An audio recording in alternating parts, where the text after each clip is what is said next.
Welcome back to Fox 43 AM Live. Join us now are Mandy Wells and Dr. Alicia Delgado with TARC. Good morning, guys. Good morning. Great to have you guys on the show today. Alicia, I want to start with you. Talk to us a little bit about the feeding clinic at TARC. You know, what's going on there? What are you up to?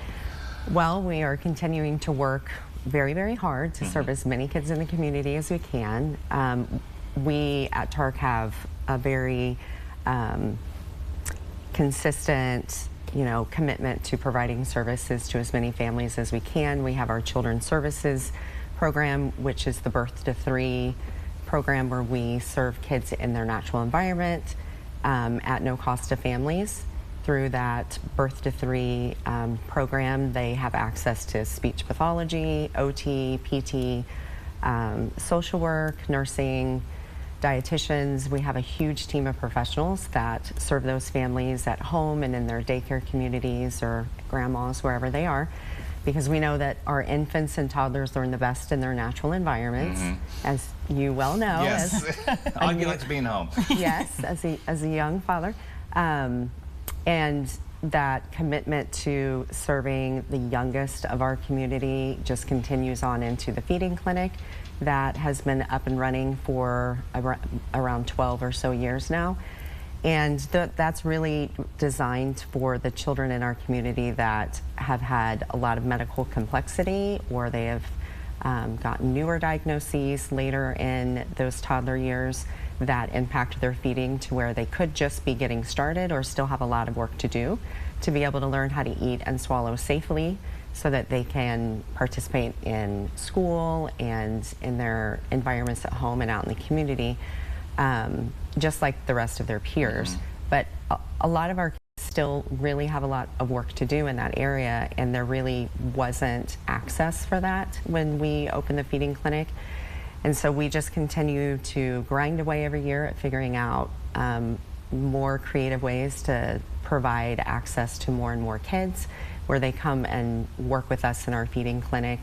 And again, because of our high level of commitment to serving all children regardless of ability to pay, we have made a commitment to continue that service at no cost to those families as well. Absolutely incredible.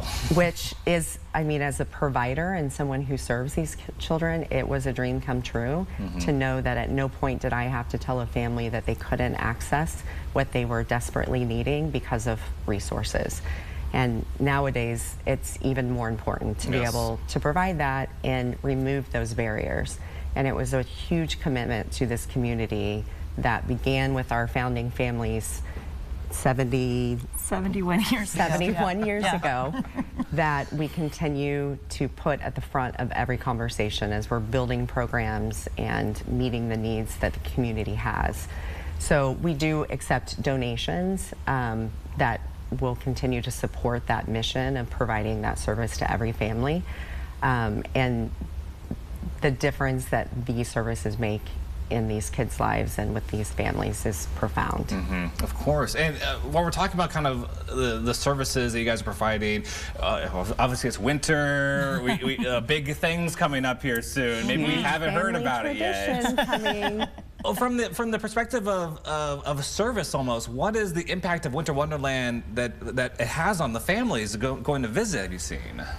Yeah, so Winter Wonderland being one of our largest fundraisers for our organization is the difference in being able to stay true to that mission of not ever allowing resources to be a barrier to what a child needs that then creates access for the rest of their life. If we're able to get those skills down young, it has a huge impact on their education.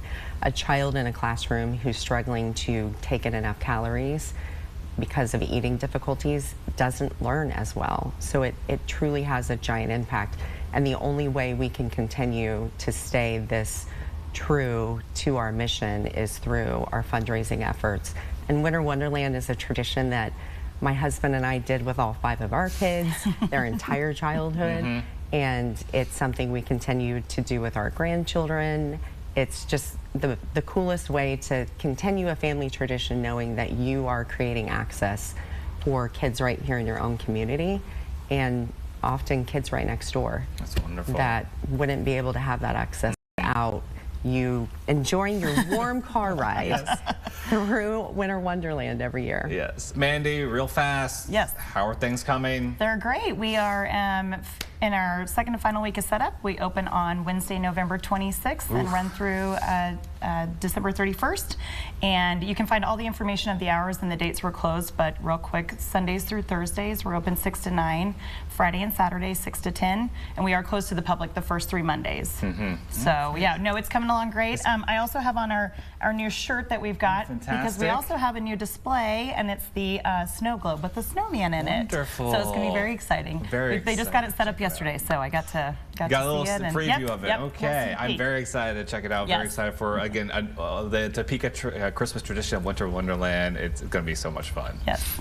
Well, thank you guys so much for coming and joining us today. And thank you for all the work you're doing out there. Muchas gracias and thank you. Yes, thank you. And everyone, please learn more about TARC. You can visit tarcinc.org and keep up with Winter Wonderland at winterwonderlandtopeka.com.